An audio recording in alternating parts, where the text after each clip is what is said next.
Elles ont été bâties dans l'Antiquité, avant Jésus-Christ, à des dimensions phénoménales.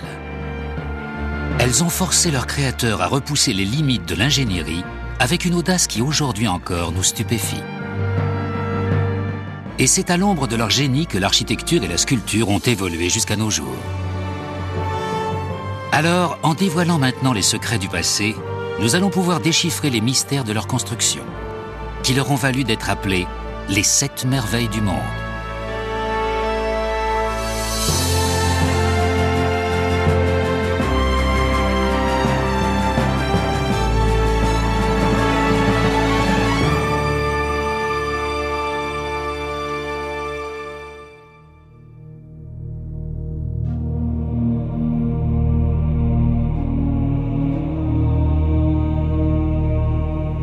La Grande Pyramide est le seul des 7 plus grands chefs-d'œuvre architecturaux antiques à avoir survécu.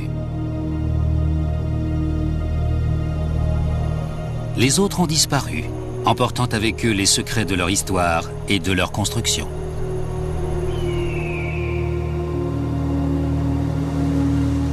Ils ont posé les bases du progrès humain et sont devenus les pierres angulaires de l'architecture et de la sculpture moderne.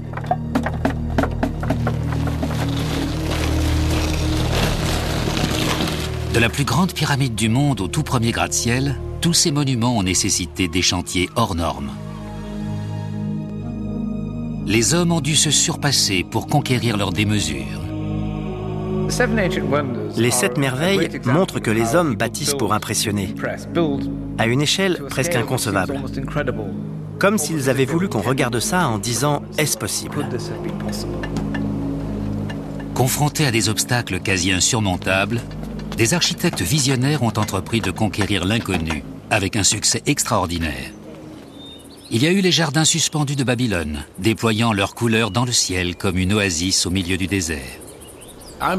Je suis très intrigué par les jardins suspendus de Babylone. J'aimerais qu'ils soient encore là. Des 7 merveilles, c'est celle dont je regrette le plus la destruction. C'est si inhabituel, ça attise l'imagination. Cet espace exotique et mystérieux au milieu d'une plaine aride nous a toujours fascinés. Comment les Babyloniens l'ont-ils créé? Les jardiniers de l'Antiquité avaient une connaissance approfondie de l'horticulture. Mais quelles espèces pouvaient-ils cultiver dans les jardins suspendus?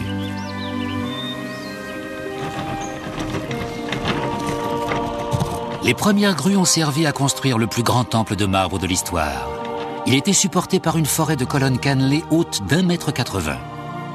Comment les Grecs ont-ils réalisé un travail aussi délicat à une telle échelle?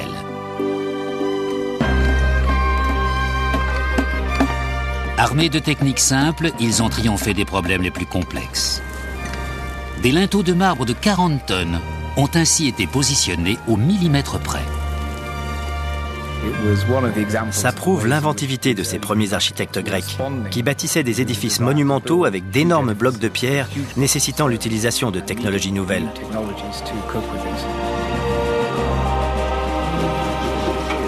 Un de ces procédés ingénieux est à l'origine de la plus belle sculpture jamais réalisée. La statue géante de Zeus, peaufinée jusque dans le moindre détail. Comment a-t-on fait pour modeler une figure d'ivoire plus haute qu'un immeuble de 4 étages? À cette échelle, les matériaux devaient avoir une lumière et un éclat incomparables qu'on ne peut qu'imaginer. Le sculpteur avait une méthode secrète pour façonner l'ivoire. Mais comment a-t-il obtenu un tel réalisme? L'originalité de son œuvre a inspiré de nombreux artistes à travers les siècles.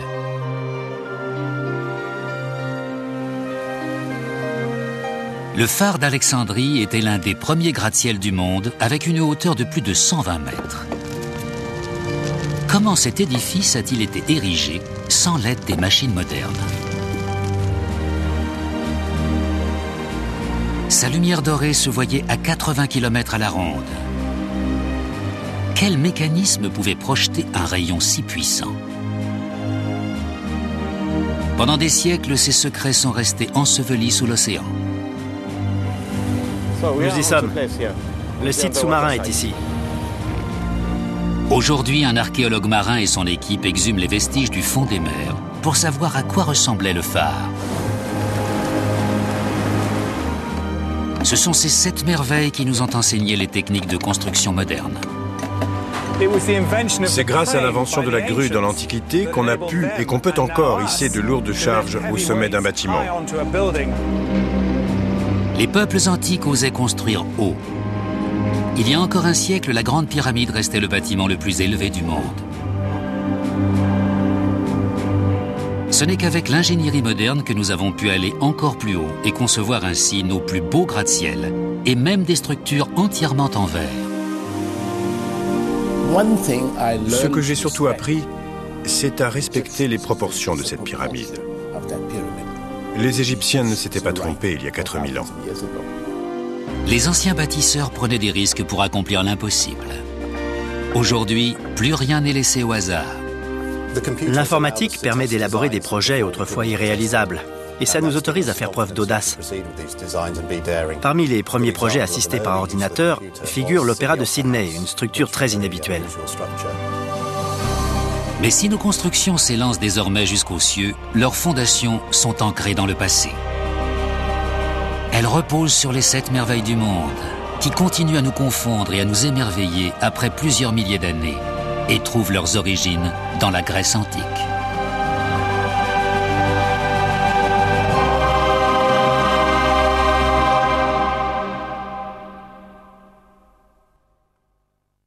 Les merveilles étaient toutes au sein de l'Empire créé par Alexandre le Grand, qui s'étendait à l'est jusqu'à l'Égypte. Alexandre avait transformé le monde grec. Et grâce à ses conquêtes, la Grèce était entrée dans une période de splendeur et de raffinement. À bien des égards, l'idée même des 7 merveilles est inconcevable sans Alexandre le Grand. Ce sont ses conquêtes à l'Est qui ont formé le grand empire hellénistique dans lequel les merveilles ont pu exister. Alexandrie, du nom du général macédonien, était devenue une métropole exceptionnelle et le siège de toutes les connaissances.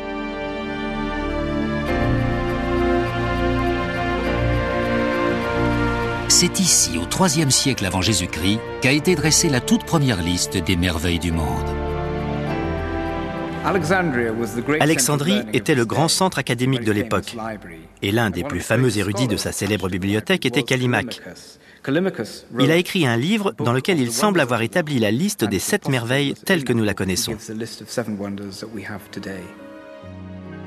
Mais le livre de Callimaque a disparu. Et la liste la plus ancienne se trouve de ce fait dans une épigramme du IIe siècle avant Jésus-Christ, dont l'auteur est un poète grec du nom de Antipater de Sidon.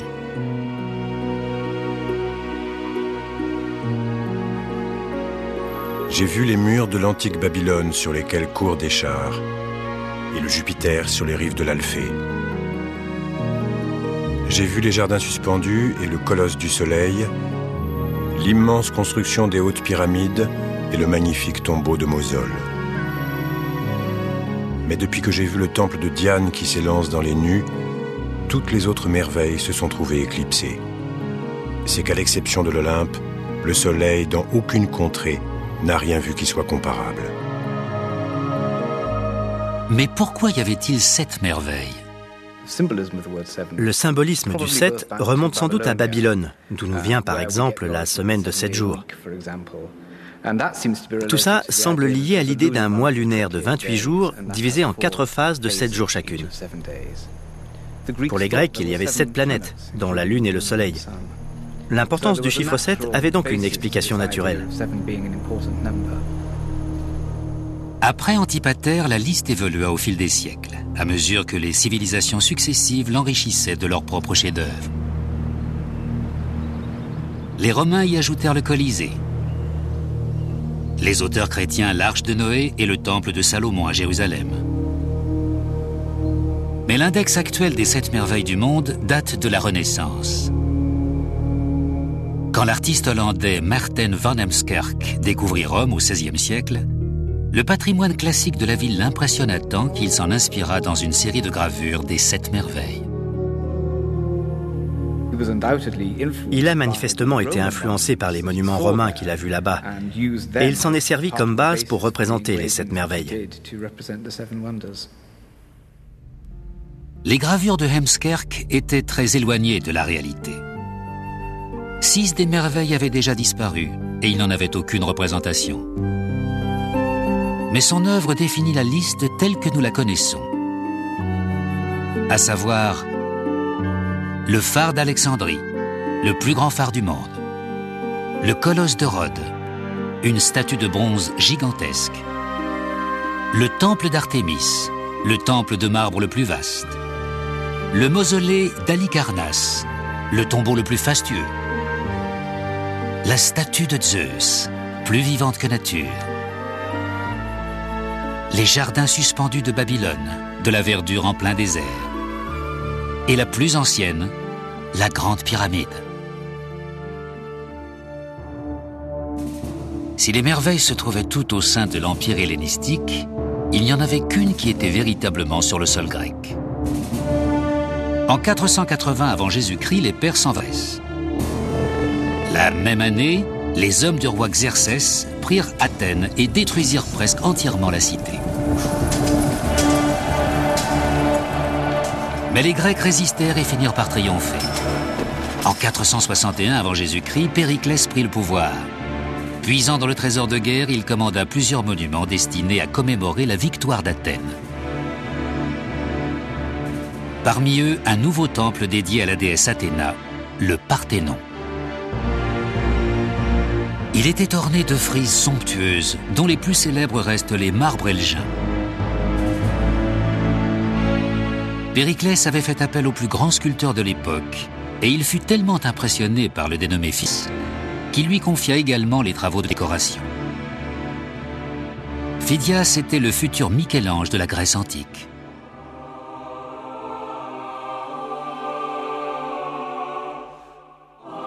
On lui commanda une statue d'Athéna pour l'intérieur du Parthénon.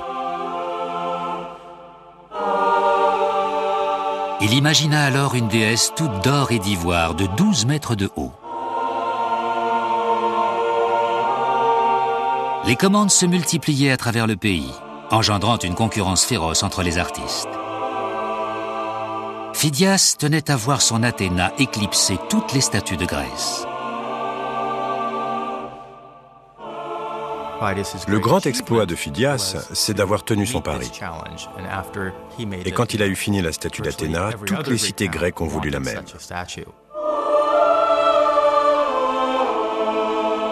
Le sculpteur était porté au nu, mais sa réputation fut bientôt ternie par un scandale. Une fois la statue terminée, il ne parvint pas à justifier la provenance de tout l'or utilisé. Déterminé à détrôner son puissant mécène, certains l'accusèrent d'escroquerie. Heureusement pour lui, la nouvelle de son talent extraordinaire s'était déjà répandue dans toute la Grèce. Olympie lui commanda une statue de Zeus pour son temple. Alors, en 438 avant Jésus-Christ, Phidias fuit ses détracteurs et quitta Athènes pour Olympie.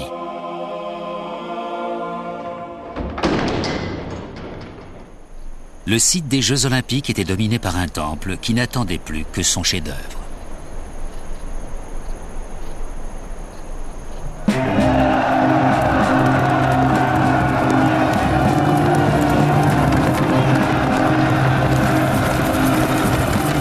Les Jeux attiraient des concurrents venus de tout le monde hellénique. Pendant l'événement, les guerres s'interrompaient en l'honneur de Zeus, le roi des dieux.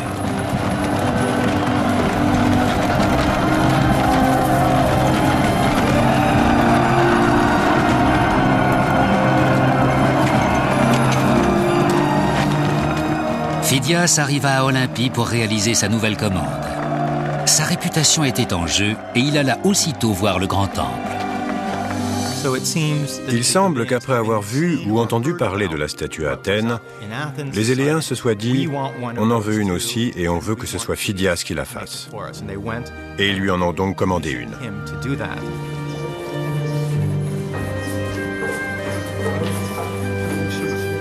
Avant Phidias, l'ivoire n'était sculpté qu'à petite échelle. Mais l'artiste décida que sa statue de Zeus ferait plus de 12 mètres. Elle devait occuper toute une extrémité du temple. Le monument était trop grand pour être sculpté dans des blocs d'ivoire. Phidias mit donc au point un procédé qui n'a jamais été surpassé depuis. La structure de l'ivoire est telle qu'on peut le dérouler. C'est un peu comme peler un oignon ou tailler un crayon au taille-crayon. On tourne et on obtient une bande d'ivoire fine et étroite. Personne n'avait pensé à faire ça avant lui. C'était tout nouveau. Le sculpteur avait une méthode secrète pour assouplir l'ivoire. La plupart des formules antiques se sont perdues. Le professeur Kenneth Lapatin est le premier à les avoir redécouvertes. Certaines étaient plutôt bizarres, comme d'envelopper les défenses dans une peau de poisson. Je n'ai jamais essayé. D'autres conseillaient de les faire bouillir 3 jours avec des racines de mandragore. Ça m'a paru dangereux. Ou encore de les tremper dans l'huile. Ça n'a pas marché. Par contre, je les ai fait tremper dans le vinaigre et ça a fonctionné. Ce qui se passe, c'est que l'ivoire est une dent, composée essentiellement de calcium. Une partie des composants chimiques s'évapore et il devient souple et flexible. On peut alors le mouler à la forme voulue et le faire durcir comme ça. Phidias a eu l'idée géniale de combiner les techniques de différents métiers pour fabriquer cette merveille.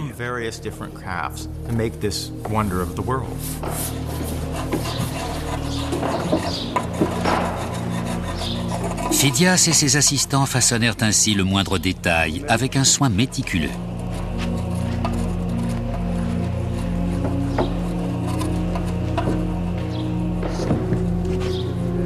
Les plaques d'ivoire devaient s'emboîter parfaitement.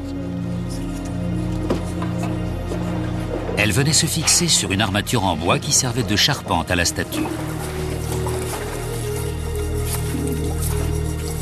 Celle-ci fut ainsi fabriquée morceau par morceau pour atteindre une hauteur totale de 13 mètres. Le sculpteur travailla plus de 7 ans avant de s'estimer enfin satisfait de son œuvre. Zeus put alors être assemblé dans le temple. La statue était très réputée, mais ça n'empêchait pas d'avoir un choc en entrant dans le temple et en la voyant.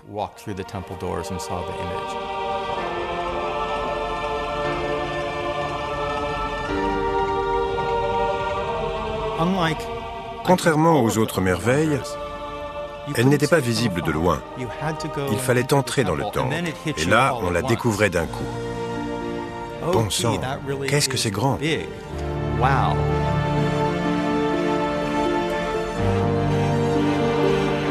Au 1er siècle, l'auteur Strabon a critiqué sa composition révolutionnaire. L'artiste paraît n'avoir pas respecté les justes proportions. Il a représenté le dieu assis, donnant ainsi l'impression que s'il se redressait de toute sa taille, il soulèverait le toit de l'édifice.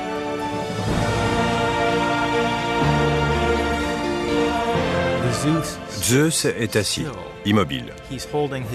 Il tient les emblèmes du pouvoir, une victoire dans la main droite et un sceptre dans la gauche. Mais il ne fait rien. Et son immobilité lui confère davantage de pouvoir, car elle suggère l'action à venir. Il est très vigilant, et cette impassibilité est devenue la marque de fabrique du style classique.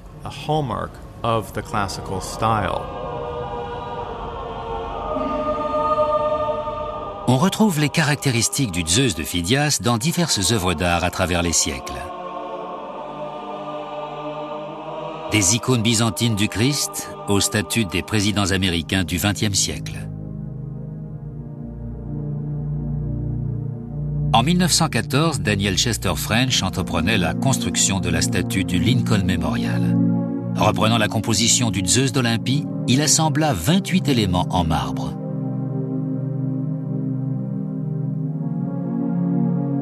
Mais il n'avait pas étudié la lumière avec le même soin que Phidias.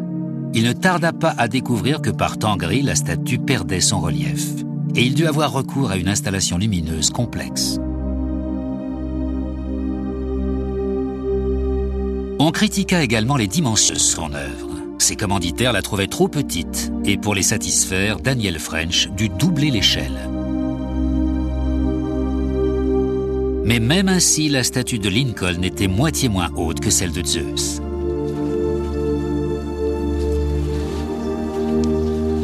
Plus de 450 ans après la réalisation du chef-d'œuvre de Phidias, des soldats et des ouvriers romains arrivèrent à Olympie, chargés d'une mission spéciale. L'empereur Caligula avait exigé qu'on lui rapporte la statue à Rome pour mettre sa propre tête dessus.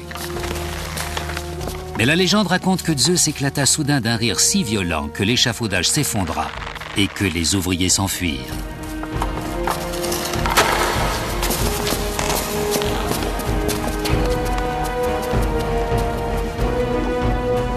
Heureusement pour eux, leur cruel empereur fut assassiné avant qu'ils ne reviennent à Rome les mains vides.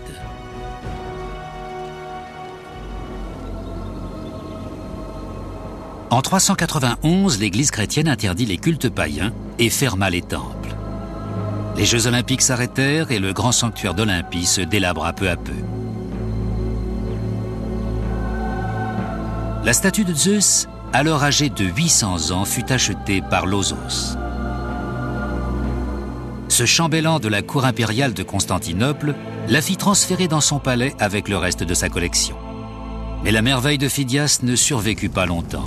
Un incendie détruisit l'ensemble du palais, réduisant en cendres la plus belle statue de tous les temps.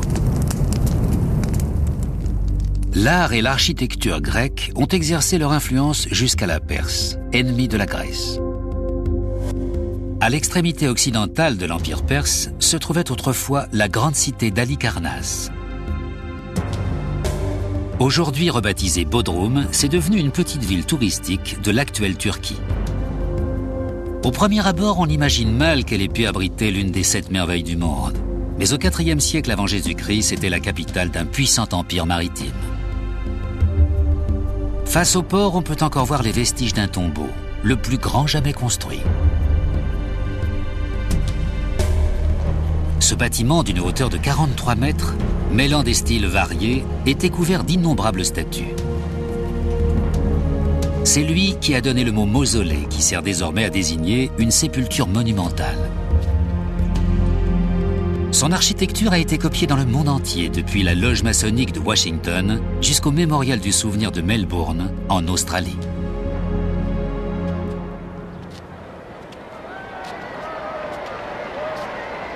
On doit la création de cet ouvrage hors du commun au narcissisme d'un personnage historique extraordinaire et méconnu, le roi Mosol.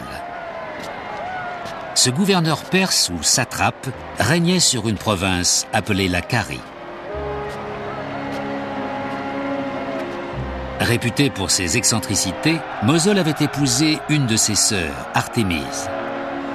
Fantasque et têtu, il avait fondé une dynastie basée sur un pouvoir tyrannique.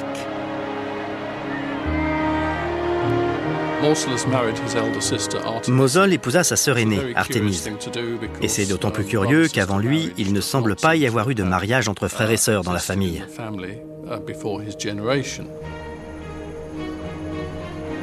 Dès son couronnement en 377 avant Jésus-Christ, Mosol protégea farouchement son royaume. Les ruines de la porte de Mindos sont tout ce qui reste des grands remparts qui entouraient la cité sur 11 kilomètres.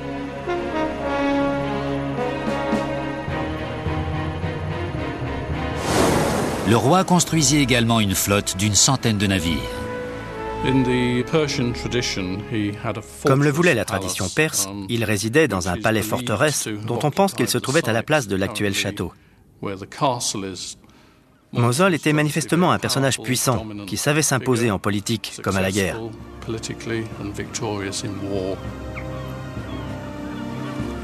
Mais si ces hommes étaient toujours prêts à repousser l'envahisseur, Mosol restait ouvert à la culture grecque. Grisé par la vision de sa propre grandeur, il décida la construction d'une vaste sépulture. Pour en dessiner les plans, il engagea Pythéos, un architecte grec inconnu et peu conformiste. On ne sait pas exactement d'où il venait, mais c'était un pionnier, sans doute le principal théoricien de l'architecture au IVe siècle avant Jésus-Christ. Il avait des idées très arrêtées sur ce qu'il convenait ou non de faire en architecture. Les sépultures royales faisaient partie de la culture perse. Mosul avait suivi l'exemple du roi Cyrus le Grand, mais il voyait beaucoup plus grand. Pythéos lui dessina un tombeau extraordinaire, un monument qui défiait les conventions de l'époque. Avec ses 43 mètres de haut, il était 2 fois plus élevé que toutes les autres constructions, à part la Grande Pyramide.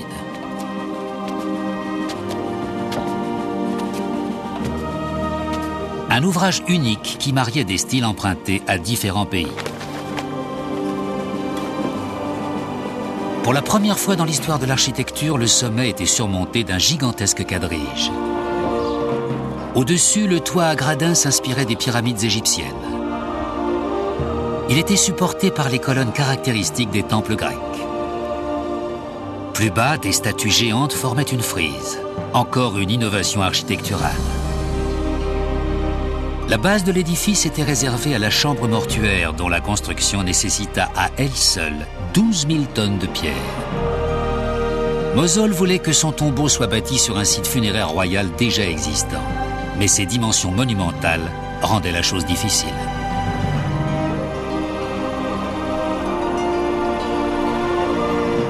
Les fondations du mausolée qu'il fallut ancrer à 6 mètres de profondeur furent rapidement inondées. Après les avoir drainées, Pythéos en améliora l'étanchéité en liant la maçonnerie. Il utilisa des agrafes métalliques ou queues d'aronde pour fixer chaque bloc au suivant et des chevilles pour tenir les assises. Pour assembler les colonnes, il perça un trou afin de glisser une barre de métal, soudant chaque section à la précédente. Un procédé encore utilisé aujourd'hui. Ces pierres ont été attachées ensemble pour offrir une meilleure résistance. Dans l'Antiquité, ils avaient déjà compris que pour répartir efficacement le poids entre les blocs de pierre, surtout dans les grandes structures, il fallait les agrafer ou les cheviller ensemble. Ainsi, même s'il y avait un point faible dans les fondations, le bâtiment résistait mieux.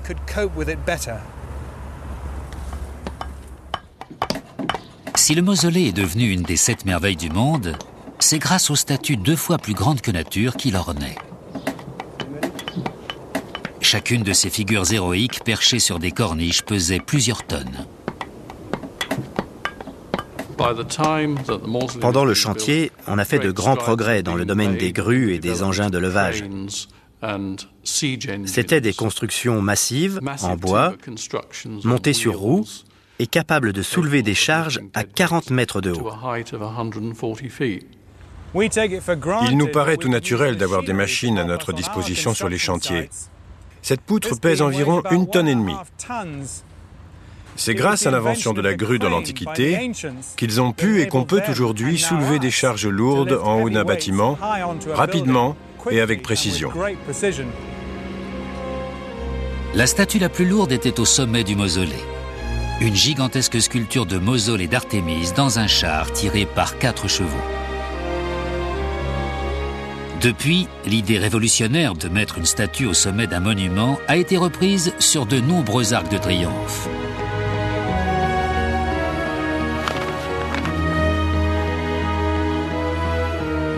Mosol ne vit pas sa sépulture terminée. Il mourut en 352 avant Jésus-Christ et son corps fut enterré à l'intérieur du mausolée.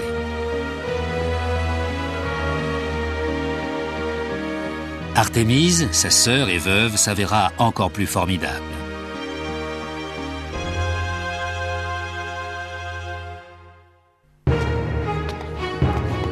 À la mort de son mari, elle prit sa place sur le trône, une première dans le monde antique, et poursuivit la construction du tombeau.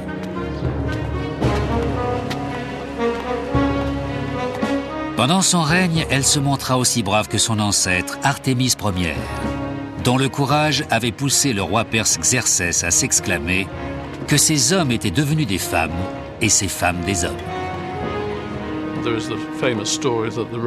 Il y a l'épisode célèbre des Rhodiens qui décidèrent d'attaquer Halicarnasse à la mort de Mosol alors qu'Artémise était au pouvoir, en pensant qu'il pourrait facilement vaincre une faible femme.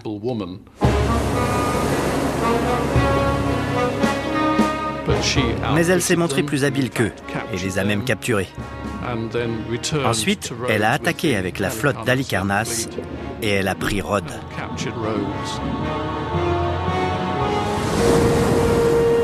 Malgré cette apparente invincibilité, la mort de son frère avait affaibli son esprit. Et son déclin tragique a inspiré de nombreux artistes de la Renaissance. Elle vouait manifestement un véritable culte à son frère. On raconte même qu'après sa mort, elle aurait mélangé ses cendres à son vin et les aurait bu. C'est sans doute aussi pour ça qu'elle ne lui a pas survécu longtemps. Après un règne de seulement 2 ans, Artémise mourut à son tour. Elle fut enterrée aux côtés de Mosol, son frère et époux. Ensemble, ils rejoignirent l'autre monde dans leur quadrige.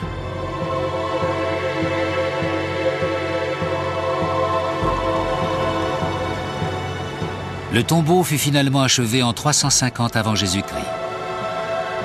Son jeune frère et sa jeune sœur se marièrent également avant que la dynastie ne s'éteigne. Le mausolée resta un objet d'admiration jusqu'à sa destruction partielle par un séisme au XVe siècle. Les blocs de pierre furent utilisés pour la construction du château Saint-Pierre, dans le port. La plupart des statues qui faisaient du mausolée une des 7 merveilles furent transformées en ciment dans des fours à chaux.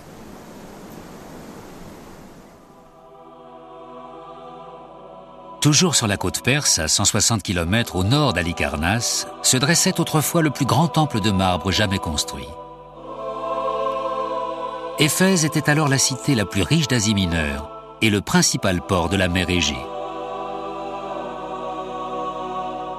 Le temple dédié à la déesse Artémis attirait les pèlerins qui venaient en masse visiter son sanctuaire. Artémis était une déesse maternelle dont les nombreux seins symbolisaient la fertilité féminine. Et en 550 avant Jésus-Christ, le roi Crésus, réputé pour sa fortune, finança la construction d'un temple en son honneur. L'architecte engagé pour en dessiner les plans s'appelait Chersiphron. Malgré sa grande expérience des temples, il n'en avait encore jamais bâti à une telle échelle.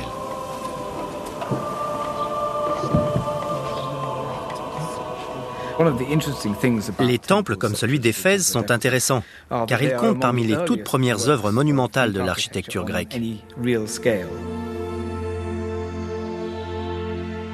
Chersiphron avait probablement visité les temples de Thèbes en Égypte, et il s'inspira de leurs forêts de colonnes.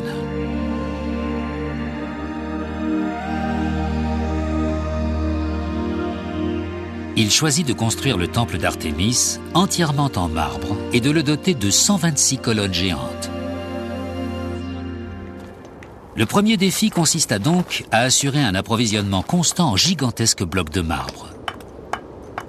Les carrières étaient à 11 km du chantier et certains blocs pesaient jusqu'à 40 tonnes. L'ingénieur Scott Steedman a étudié les difficultés liées à leur transport. Il y a toute une controverse sur la façon dont les anciens déplaçaient les charges lourdes. Bien sûr, on sait qu'ils les traînaient.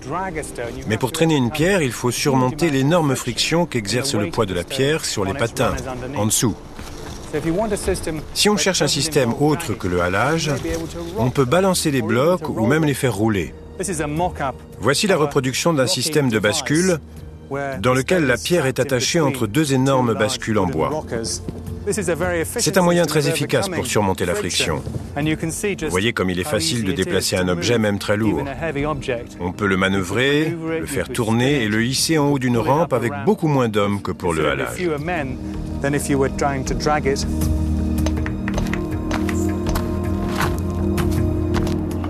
Les méthodes de Chersiphron pour déplacer les blocs étaient proprement révolutionnaires. Il avait inventé un rouleau ingénieux tiré par des bœufs.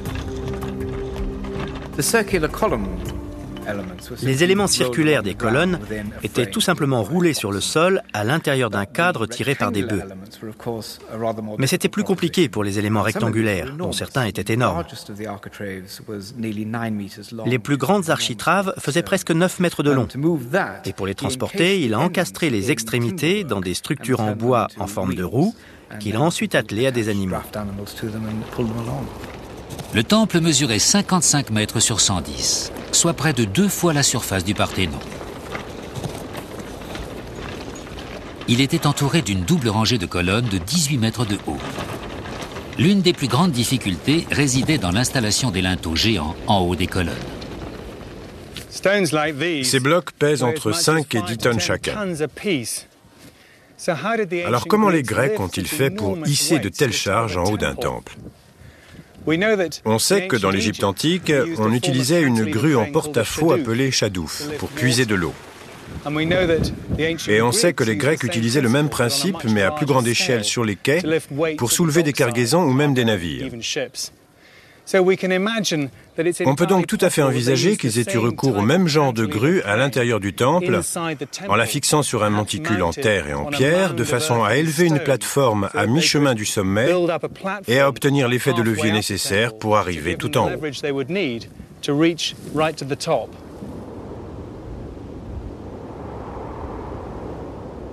Contrairement aux Égyptiens, les ouvriers de Chersiphron disposaient d'outils en fer. Les colonnes de marbre pouvaient ainsi être cannelées et sculptées, mais cela les rendait d'autant plus fragiles.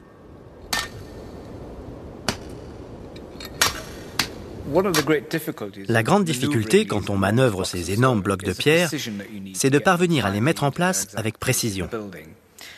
Il faut des procédés qui permettent un réglage minutieux et des petits déplacements. Les linteaux en marbre de 40 tonnes devaient être placés exactement dans la bonne position. Sinon, le temple tout entier risquait de s'écrouler comme un château de cartes. Quand il fallut placer la dernière section, Chersiphron envisagea de mettre fin à ses jours. Les Égyptiens avaient rencontré le même problème pour descendre un sarcophage de 60 tonnes dans un puits de 30 mètres. Et la solution trouvée était simple. Ils ont rempli le puits de sable et ont placé le sarcophage au-dessus. Puis ils ont creusé un puits latéral qu'ils ont peu à peu vidé pour faire descendre le sarcophage. L'architecte grec a adapté ce procédé égyptien à sa situation. Une des techniques de Chersiphron était d'entasser des sacs de sable et de poser l'architrave dessus. On retirait ensuite le sable à la base pour faire descendre l'architrave petit à petit.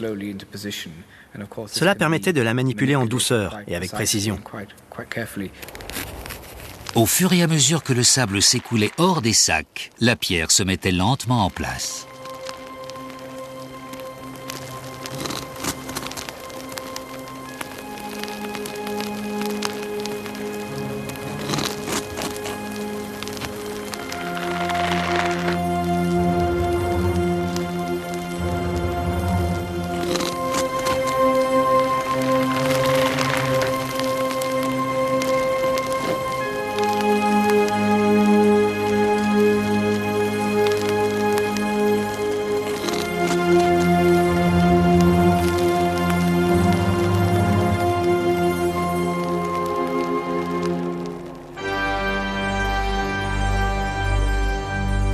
Le chantier du temple d'Artémis dura 50 ans et Chersiphron ne put le voir achevé. C'est son fils qui lui succéda et en termina la construction. Le monument devint vite une grosse attraction touristique. Et puis, la nuit de la naissance d'Alexandre le Grand, ce fut le drame.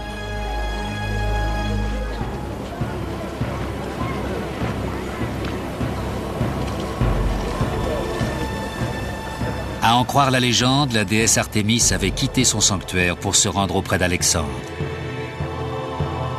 Durant son absence, un pyromane déterminé à entrer dans l'histoire réduisit le temple en cendres. En 356 avant Jésus-Christ, il y avait un homme dont on dit qu'il était fou, Érostrate. Consumé par le désir de gloire et l'espoir de voir son nom immortalisé pour l'éternité, il a incendié le temple. Le toit et les escaliers du temple étaient en bois. Dès qu'une poutre tomba en emportant une des colonnes, l'effondrement devint inévitable.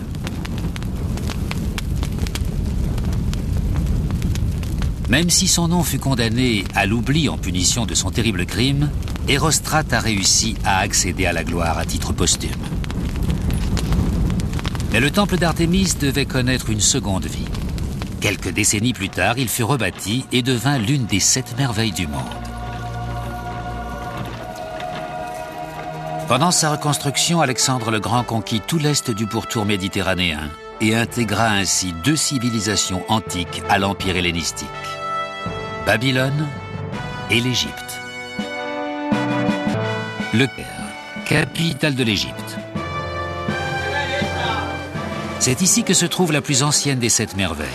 La Grande Pyramide est au cœur de la culture égyptienne.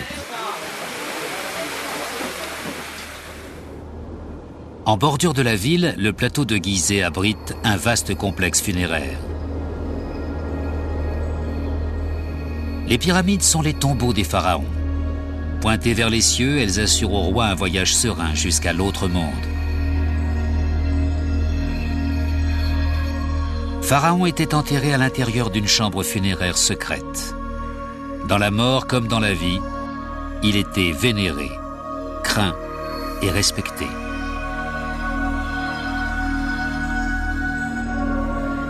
Des 80 pyramides de l'Égypte antique, la Grande Pyramide est la plus imposante. Elle fut bâtie en 2560 avant Jésus-Christ pour Khéops.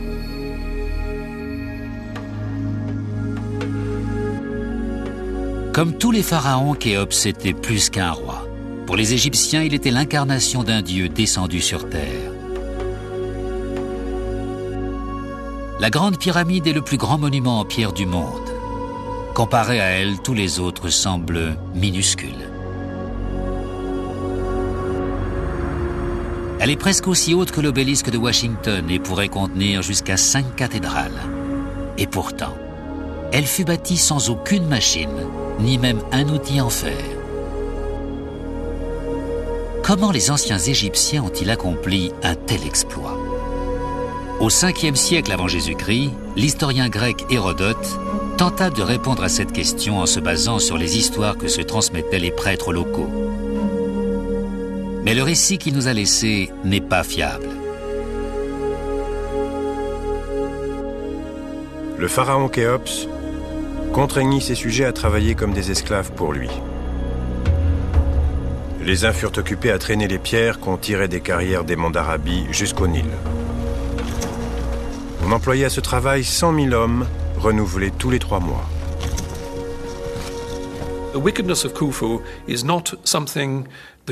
L'iniquité de Khéops n'est pas quelque chose qu'on peut considérer, en tout cas dans l'œuvre d'Hérodote, comme un fait historique avéré.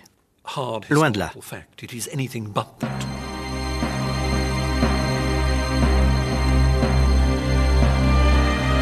Amplifiées tout au long de l'ère chrétienne, les inexactitudes d'Hérodote ont été popularisées par Hollywood. Dans ces films, ce sont toujours des esclaves qu'on voit construire les pyramides. Les esclaves peuvent construire des choses gigantesques, mais rien qui ait du génie. Pour ça, il faut travailler avec amour et être convaincu qu'on bâtit la tombe d'un dieu. Il était du devoir de chaque Égyptien d'assurer le passage du pharaon dans l'autre monde.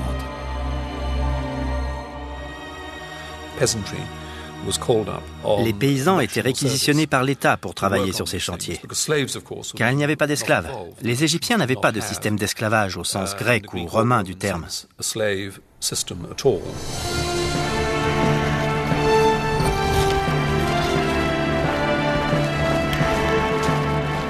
Mais si l'esclavage n'existait pas, les ouvriers étaient enrôlés comme dans une armée. Pendant la crue annuelle, les paysans travaillaient à la construction des pyramides pour ne pas mourir de faim.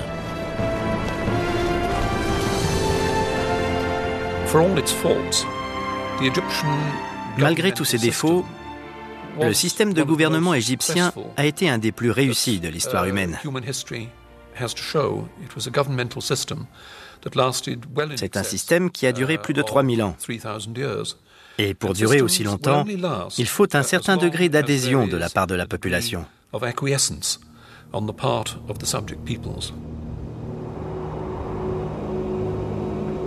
La Grande Pyramide se compose de plus de 2 millions de blocs de pierre. Sa construction représente un véritable exploit architectural. Mais a-t-il réellement fallu 100 000 hommes pour la bâtir ?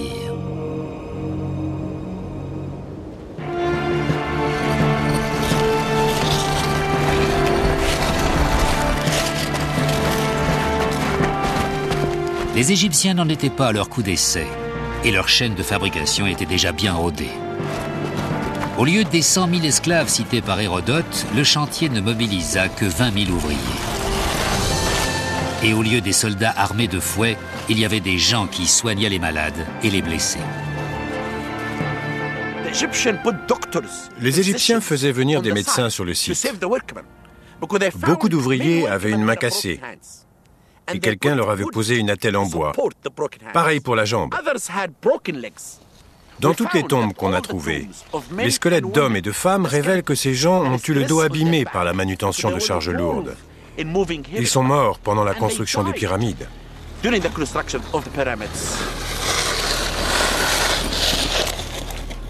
Le choix du plateau de Gizeh s'explique par la quantité et la qualité de la pierre qu'on y trouve.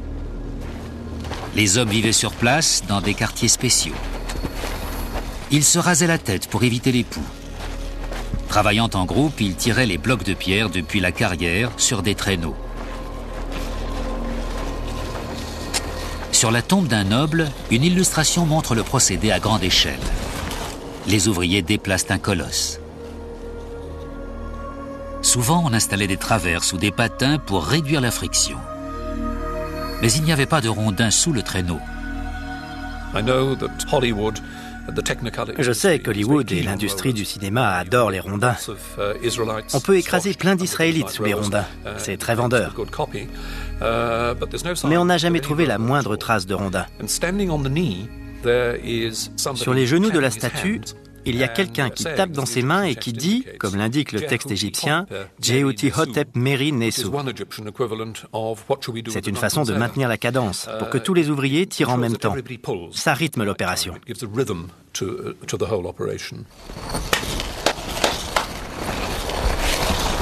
C'est dans la partie inférieure de la pyramide que se trouvent les plus grosses pierres, qui pèsent au moins 5 tonnes. Mais même si les blocs étaient posés au rythme d'un toutes les 2 minutes, il a fallu 23 ans pour achever la pyramide de Khéops. Dans la mesure où il y avait du temps, une main-d'œuvre disciplinée et toutes ces techniques, les Égyptiens ont pu réaliser ce qu'ils voulaient.